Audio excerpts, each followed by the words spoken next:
ایک بزرگ کی بات لکھی جو تابعی ہیں، وہ فرماتے ہیں کہ ان بزرگوں کا طریقہ یہ تھا کہ وہ لوگوں سے چھپ کے پہاڑ کے پیچھے عبادت کرتے تھے،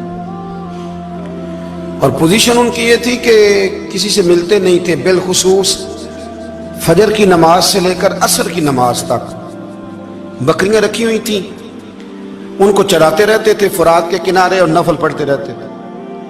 اس وقت کو ملنے بھی نہیں آتا تھا۔ ایک شخص بڑی دور سے ان کی شہرت سن کے آیا، میں نے تو ملنا ہے۔ لوگوں نے کہا وہ اس وقت نہیں ملتے، ناراض ہوتے ہیں۔ اس نے کہا اللہ کا بندہ ہے نا، ناراض ہو بھی جائے گا تو لمبا ناراض رہے گا نہیں، اللہ والے جلدی راضی ہو جاتے ہیں۔ پہنچ گئے۔ اب وہ بابا جی نماز پڑھ رہے تھے تو کہتے میں نے عجیب منظر دیکھا کہ بابا جی فرات کے کنارے نماز پڑھ رہے ہیں اور ایک بھیڑیا ان کی بکریوں کی حفاظت کر رہا ہے۔ کہتے میں حیران رہ گیا کہ بھیڑیا تو بکریاں کھایا کرتا ہے اور یہاں چرا رہا ہے۔ کہتے میں جب گیا تو بابا جی نوافل میں مشغول تھے، مجھے دیکھ کے کہنے لگے اس وقت کیوں آئے؟ میں نے کہا حضور اگر آئے گیا ہوں تو پھر مہربانی کرے قبول فرما لیں۔ میں بیٹھ گیا تو میں نے کہا حضور یہ بھیڑیا بکریاں چرا رہا ہے، بھیڑیا اور بکریے کی صلح کب سے ہو گئی؟ تو فرماتے ہیں لمبی تقریر نہیں، ہلکا سا جملہ۔ فرمانے لگے جب سے بکریوں کے مالک نے رب سے صلح کر لی ہے نا، تب سے بھیڑیوں نے بھی بکریوں سے صلح کر لی ہے۔ بکریوں کے مالک نے رب سے صلح کر لی، گناہ چھوڑ دیے، اس کی فرما برداری میں آ گئے۔ اب پھر اسے بکریاں چلانے کی ضرورت نہیں رہی، بکریاں نہ اب بھیڑیا چراتا ہے۔ کہتے ہیں میرے اوپر کپ کپی طاری ہو گئی بزرگوں کی بات سن کے، اور مجھے پیاس لگی اور خواہش آئی کہ پتہ نہیں اب بابا جی کچھ کھلائیں پلائیں گے بھی کہ نہیں، بابا جی کچھ کھلائیں گے بھی کہ نہیں۔ کہتے میرے دل میں خیال تھا تو بزرگوں نے ایک لکڑی کا پیالہ، ان کے پاس وہ غار میں بیٹھے تھے تو ایک چھوٹا سا پتھر تھا، اس کی ڈھلان بنی ہوئی، بابا جی نے اس کے نیچے لکڑی کا پیالہ رکھا، وہ رکھا ہی تھا تو وہ دودھ سے بھر گیا۔ کہتے انہوں نے مجھے دیا تو ٹھنڈا اور میٹھا دودھ، میری طبیعت خوش ہو گئی۔ بابا جی نے دوبارہ وہی پیالہ اسی جگہ رکھا تو شہد سے بھر گیا۔ 1000 سال پہلے داتا صاحب لکھ رہے ہیں، کہتے مجھے دیا۔ میں نے فوراً کہا، میں نے کہا حضور یہ دودھ تو گائیں بھینس دیتی ہے، پہاڑوں سے تو نہیں نکلا کرتا، اور شہد تو شہد کی مکھیاں دیتی ہیں، پتھروں سے تو نہیں نکلتا، یہ آپ کہاں سے نکال رہے ہیں؟ تو کہتے ہیں وہ قرآن مجید پڑھنے لگے۔ وَإِذِ اسْتَسْقَى مُوسَىٰ لِقَوْمِهِ، جب موسیٰ کی قوم نے ان سے پانی مانگا، فرمانے لگے موسیٰ کی نافرمان قوم پانی مانگے، حضرت موسیٰ پتھر پہ ڈنڈا مارے تو اللہ وہاں سے 12 چشمے جاری کر دے۔ جو رب حضرت موسیٰ کی نافرمان قوم کے لیے پتھر اور پہاڑوں سے چشمے نکال دیتا ہے نا، وہ محمد عربی کے غلاموں کے لیے پتھر اور پہاڑوں سے دودھ اور شہد بھی نکال دیا کرتا ہے۔ وہ بزرگ کہنے لگے بس بات یہ ہے کہ آج بھی ہو اگر ابراہیم کا ایمان پیدا تو آگ کر سکتی ہے انداز گلستاں پیدا۔ کہنے لگا حضور پھر میرے لیے بھی دعا کریں۔ آپ فرمانے لگے پھر دعا نہ کرا تو مدینے والے کی غلامی شروع کر، تو نبی کریم کی غلامی شروع کر، تو رسول پاک کی غلامی شروع کر۔ ایک بات علم، پھر فرمایا اللہ رسول سے محبت، پھر فرمایا حضور کی غلامی۔ اس سے سارے مکاشفات کھلیں گے، اس سے سارے مشاہدات کھلیں گے، اسی سے کرامتیں ملیں گی، اسی سے مقبولیت ہوگی، اسی سے اللہ نبی کی بارگاہ میں درجہ ملے گا۔ پھر داتا صاحب آگے بڑھتے اور داتا صاحب فرماتے ہیں صوفیاء کی ایک جماعت ہے جو کہتی ہے ہم نے تو کبھی اپنی زبان پر دکھ بیان ہی نہیں کیے، ہر شے اپنے رب رسول کے حوالے کر دی، ہر شے اللہ رسول کے۔ اور داتا صاحب کہتے ہیں کچھ ایسے بھی ہیں جو دعا بھی نہیں مانگتے، لوگوں کے لیے مانگتے ہیں، اپنے لیے نہیں مانگتے۔ آپ دعا کیوں نہیں مانگتے؟ تو کہتے ہیں اللہ کو تو پتہ ہی ہے ہمیں کیا چاہیے، اسے تو پتہ ہی ہے۔ ایک بزرگ کی بات لکھی ہے داتا صاحب نے، میری جماعت میں مزاج ہے کرامتوں کا، مجھے وہ ساری باتیں بھی آتی ہیں کہ ایک بندہ کراچی سے آیا، داتا صاحب حاضری دی تو اس کی لاٹری نکل آئی، یہ بھی مجھے آتی ہے، لکھی پڑھی ہے میں نے، کتابوں میں ہے یہ بھی۔ ایک بندہ، یہ ساری باتیں آتی ہیں کرامتوں میں، بڑی ساری چیزیں لوگ بیان کرتے ہیں کہ میں وہاں آیا اور میں نے حاضری دی تو موج لگ گئی، یہ ساری باتیں آتی ہیں۔ ہمارے پرانے بزرگ اور بھی قصے سنایا کرتے تھے، ساری ہمیں چیزوں کا پتہ، پر جو عنوان ہے نا وہ حضرت شیخ ابو نور کہتے ہیں کہ ایک بندہ داتا صاحب کے مزار پہ گھوم رہا تھا، داتا 10 روپے دے، 10 روپے دے، 10 روپے دے، تو ایک بندہ بڑی دیر سے اسے دیکھ رہا تھا، وہ کہنے لگا داتا نے تجھے کیا دینا ہے، ادھر آ میں دوں۔ اس نے 10 دیے، بندہ بڑا حسین تھا، ہنس پڑا، कहने लगा दाता तेरे भी सदके जाऊं, दिन आने लगा तो मुनकर से ही दिलवा दिए, जो नहीं मानता उसी से दिलवा दिए। वो बड़ा परेशान हुआ, मैं और चक्कर में था इसलिए मेरे ऊपर ही जड़ दी है बात। कहने लगा दाता तेरे सदके जाऊं। तो ये सारी बातें किताबों में मौजूद हैं, लोगों ने अपने अपने मुशाहिदात जो जिसके साथ पेश आया उसने बयान किए हैं। बहुत सारी बातें काबिले बयान हैं, पर जो उन्वान है मैं उस पर रहना चाहता हूँ।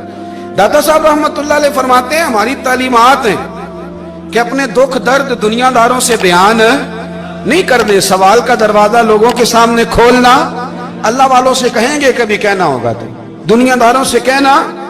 कहते हैं शेख अहमद नाम के बुजुर्ग थे, सारी जिंदगी किसी को काम नहीं बताया, सारी जिंदगी बड़ी मुश्किलात आई, पर कभी अपनी जात पर सवाल का दरवाजा नहीं खोला। एक ऐसी मुश्किल आई कि जो हाल ही नहीं होती थी, किसी ने उन पर कोई इल्जाम लगा दिया।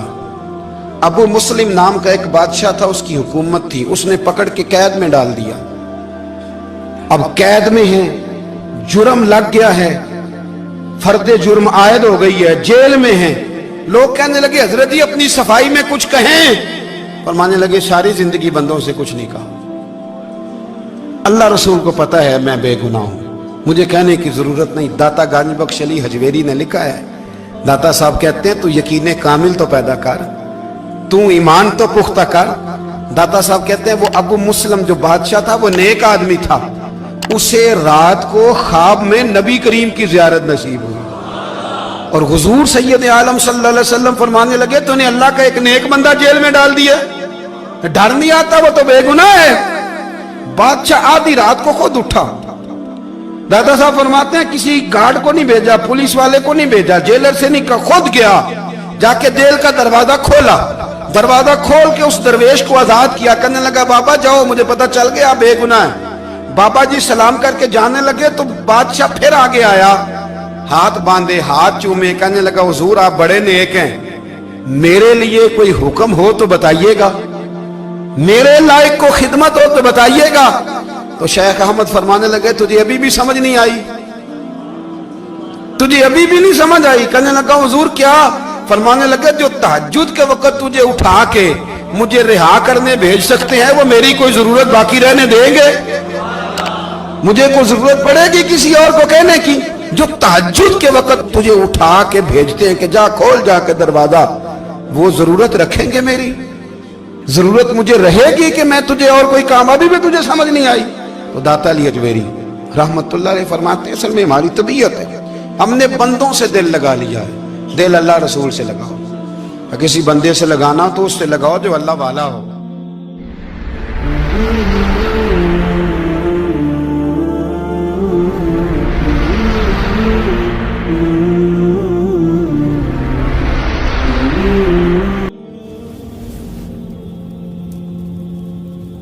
ये वाला रंग तेरे अंदर कोई नहीं। अबू सुफियान आए उन दिनों जिन दिनों हालात बड़े कठिन थे, इख्तलाफ शिद्दत का था। अबू सुफियान आए हुजूर की बारगाह में। आए किस लिए? मक्के में कहत पड़ गया है, बारिश नहीं होती। उधर उस समामा बिन असाल यमामा कबीले के सरबराह कलमा पढ़ के मुसलमान हो गए। सारी गंदम उस कबीले से आती थी। समामा कहने लगा तुम मेरे मुस्तफा को नहीं मानते, कोई गंदम नहीं, भाग जाओ। एक बारिश कोई नहीं, दूसरी गंदम कोई नहीं। अबू सुफियान तड़प के दरे रसूल पे हाजिर हुए। अभी थोड़े दिन गुजरे हैं, ओहद में हुजूर के दांत शहीद किए, अभी थोड़े दिन गुजरे हुजूर को सताया है, अभी थोड़े दिन गुजरे हजरत अमीर हमजा का कलेजा निकाल के चबाया है, अभी थोड़े दिन गुजरे हजरत अनस बिन नजर की गर्दन काटी है, अभी थोड़े दिन गुजरे अब्दुल्ला बिन जहश के टुकड़े किए, अभी थोड़े दिन गुजरे हुजूर को सताया है, तड़पाया है। पर हजरत अली शेर खुदा फरमाते हैं मैं मानने वाला उस रसूल का हूं, इसके दांत शहीद हो गए, ओहद के अंदर सारी दाढ़ी लहू से भर गई। फरमाते मैं रो पड़ा और मैंने कहा महबूबा आप नहीं मुझसे बर्दाश्त होता, दुआ करें अल्लाह इन पे अज़ाब नाज़िल करे। उठाए हाथ, आप दुआ करेंगे तो अल्लाह तबारक व तआला दो पहाड़ियों में पीस डालेगा। हजरत अली कहते हैं मैंने अर्ज की तो हुजूर ने हाथ उठाए और दुआ क्या दी, अल्लाहुम्मा हदी कौमी फइन्नहुम ला यअलमून, ऐ अल्लाह मेरी कौम को हिदायत दे दे, ये जानते नहीं ये क्या कर रहे हैं। अल्लाह इन्हें हिदायत दे। ये इखलाक हसना का मेयार थोड़े दिन पहले हुजूर के साथ ये रवैया। अबू सुफियान अब बेहाल हो गए, बच्चे भूख से मरने लगे, जानवर प्यास से मरने लगे। अबू सुफियान छुपता छुपाता कहने लगा चारा कोई नहीं, मुस्तफा के पास जाना ही पड़ेगा। अबू सुफियान मदीने पहुंच गए। जब पहुंचे ना तो अबू सुफियान की अपनी साहिबजादी हजरत उम्मे हबीबा उम्मुल मोमिनीन थी, रसूलुल्लाह की ज़ौजा थी। अबू सुफियान जब आए तो हजरत उम्मे हबीबा के पास सीधे उनके घर गए बेटी से मिलने।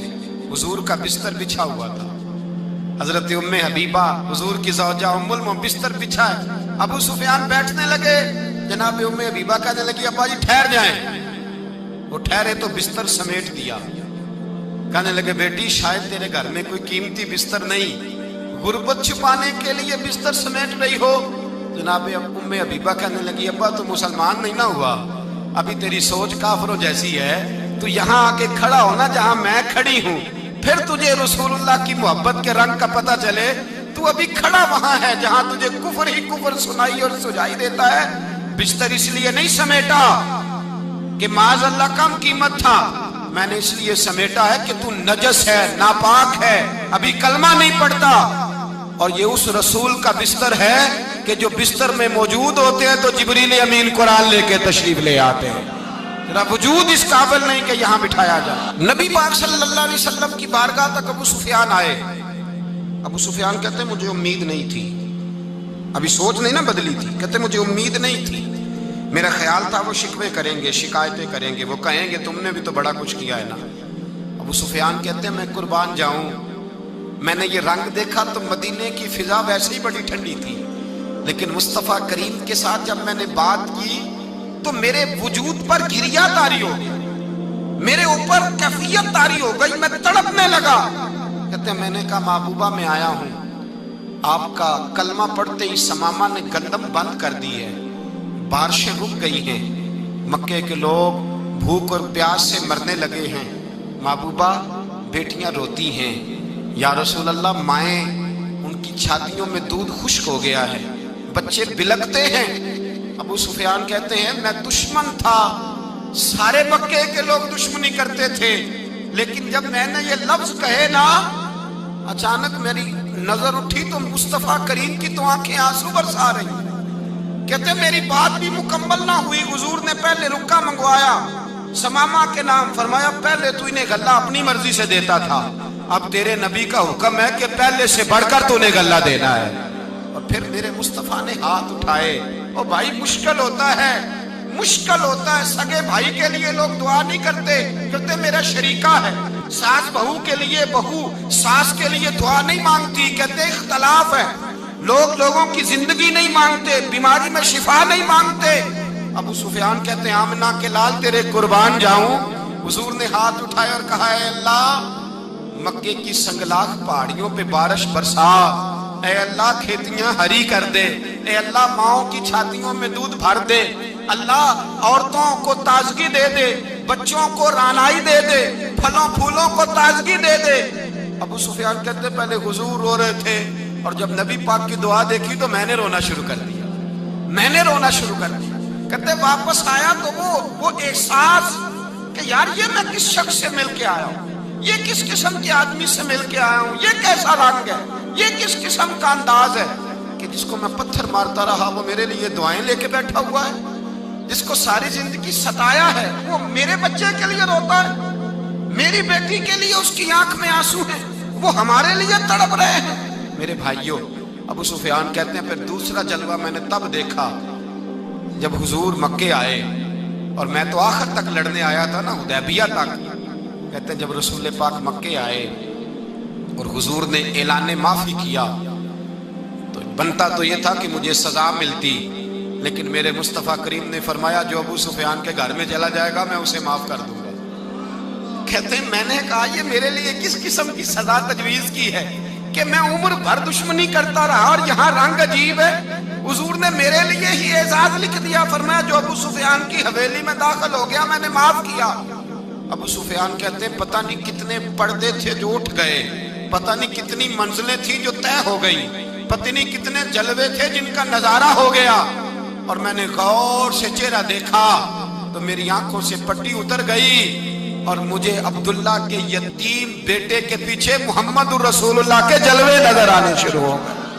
اخلاقی قدریں جب موجود رہتی، یہاں تو لوگ مرے ہوئے شخص کو مارتے ہیں، یہاں تو سڑک پر کتنی گراوٹ ہے اور کتنا گر گیا ہے اخلاق، ان لوگوں کا ایکسیڈنٹ ہو گیا ہے، ٹرین کی پٹری سے اتر گئی ہے، چیخ و پکار ہے، آہیں ہیں، تڑپنا ہے، رونا ہے، سسکیاں ہیں، ماں کا بازو کٹا ہے پر وہ چیختی ہے ذرا میرے بیٹے کا پتہ کرو، باپ کی آنکھوں میں ریت پڑ گئی ہے پر وہ تڑپتا ہو میرا بیٹا تھا، چیخ و پکار ہو رہی ہے۔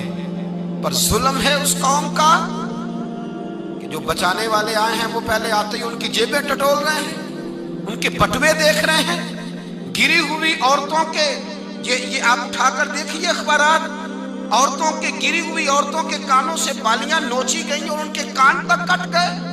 یہ اس قوم کا حال ہے۔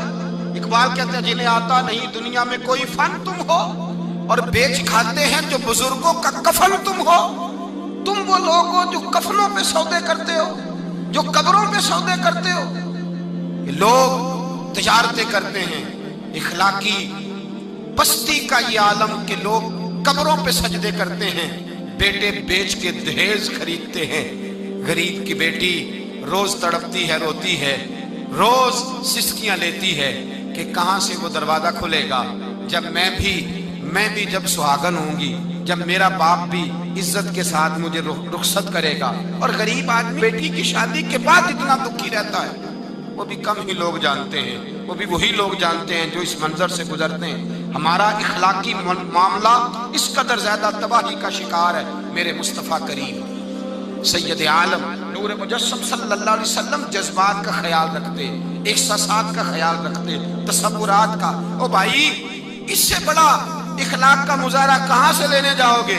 کہ آمنہ کے لال فرماتے ہیں میرا دل کرتا ہے نماز لمبی پڑھاؤں، نماز اللہ کی نماز، دل کرتا ہے لمبی نماز پڑھاؤں، میں لمبی لمبی سورتیں تلاوت کروں، میں کھل کے رب کریم کا قرآن پڑھوں، میں اللہ تبارک و تعالیٰ کے قرآن مجید کے ذائقوں میں کھو جاؤں۔ لیکن حضور فرماتے ہیں نماز میں کسی بچے کے رونے کی آواز آتی ہے، کسی بوڑھے کی ہائے کی آواز آتی ہے، کسی بیمار آدمی کی ہائے کی آواز آتی ہے۔ نبی پاک فرماتے ہیں میں اللہ کی نماز چھوٹی کر دیتا ہوں، اللہ کے بندوں کا خیال کرتا ہوں، میں رب کی نماز چھوٹی کر دیتا ہوں، رب کریم کے بندوں کا خیال کرتا ہوں۔ خدا کے بندے تو ہیں ہزاروں، بنوں میں پھرتے ہیں مارے مارے، میں اس کا بندہ بنوں گا جس کو خدا کے بندوں سے۔ میرے حبیب کریم سید عالم صلی اللہ علیہ وسلم نے فرمایا اللہ کریم نے بندے کو، مخلوق کو پیدا کرنے سے پہلے جو تحریر سب سے پہلے لکھی تھی نا، اللہ نے اپنے پاس جو جملے سب سے پہلے لکھے تھے بندے بنانے سے بھی پہلے، وہ فکر یہ تھے کہ ان رحمتی سبقت اعلی غضبی، رب کریم نے لکھا تھا بے شک میری رحمت زیادہ ہے، میرا غضب زیادہ نہیں ہے۔ اس نے لکھا تھا کہ میری رحمت ہمیشہ میرے غضب پر غالب رہے گی۔